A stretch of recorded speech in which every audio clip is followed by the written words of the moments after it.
This time I'm going to be making a chicken curry. Now this curry is my version of a recipe in Camellia Panjabi's book 50 Great Curries of India. This is an Andhra style curry, which is the hottest and spiciest curry in India.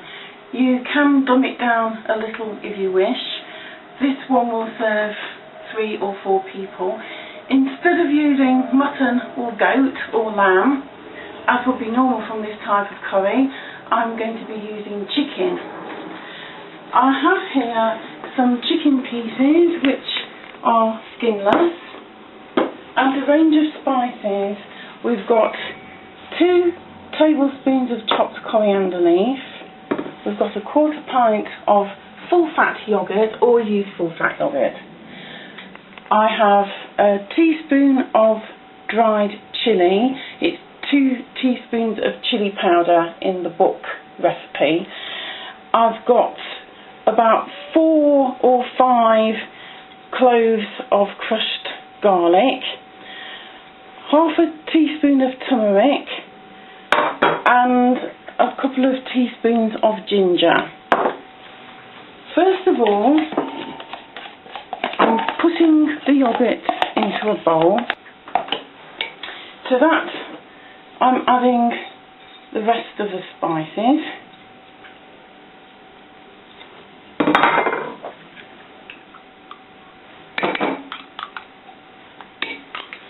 And the coriander leaf. Give it a stir. I'm coating the pieces of chicken in the yoghurt mixture until everything's well combined. Then everything gets tipped into this bowl, which I'm going to cover over with cling film and place in the fridge for 3 or 4 hours to marinate. Now, while the chicken is still chilling, it's coming out in a few minutes, we're going to put some coconut oil in a pan, and we're going to fry off the onions and add some green cardamom pods and a few cloves. Pour roughly a couple of tablespoons of coconut oil into the pan. We'll let that heat up. I've got here 2 chopped red onions, and from my spice box I'll take 4 cloves,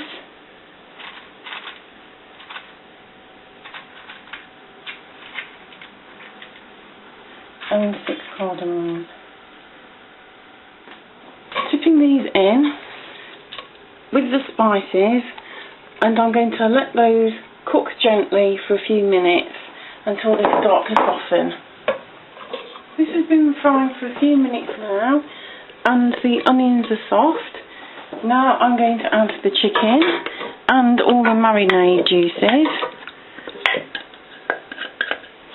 and this is going to fry for about 10 minutes. The meat has been cooking for about 5 minutes now, so I'm going to just turn it down to very low and then continue cooking it for 5 to 10 minutes. So this has been cooking for several minutes. Now we're going to saute all the meat with the marinade over and over like this for a few minutes, so that all the lovely spices coat the hot base of the pan and give the curry its special flavour. This process is also known as Bhuna. Saute is a Bhuna, and this is probably where the dish in the restaurant gets its name from. I've been Bhuna-ing for the last few minutes, and now I'm going to add 2 diced tomatoes and their juice, and this is going to cook for another 5 minutes.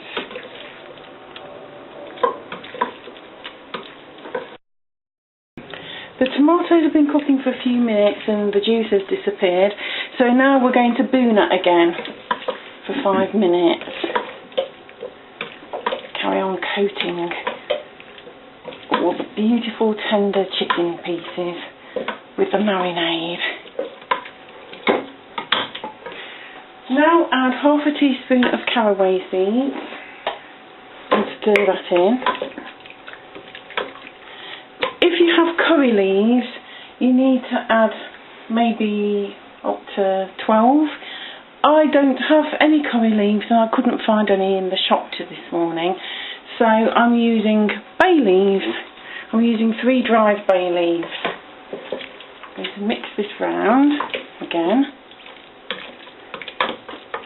I'm also going to add 2 diced potatoes.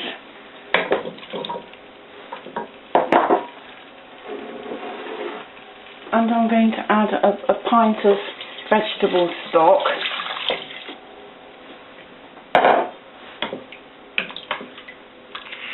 And some salt. I'm adding about a teaspoon of salt for now. I can always adjust it later.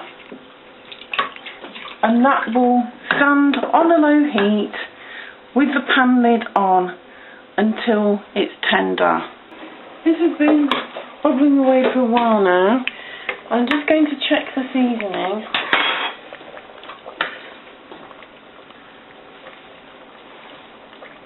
That's actually perfect.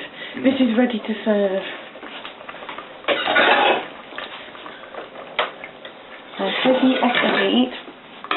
As you will see, it's still quite liquid, but that's perfectly fine. It's a home curry, and I always find that curries will develop overnight and they will also thicken overnight.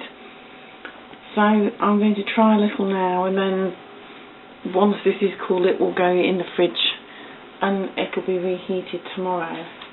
By which time all the beautiful juices will have continued to marinade and it should taste amazing. A bit of potato and a little bit of chicken. I'm going to have a taste of this now. What's it like?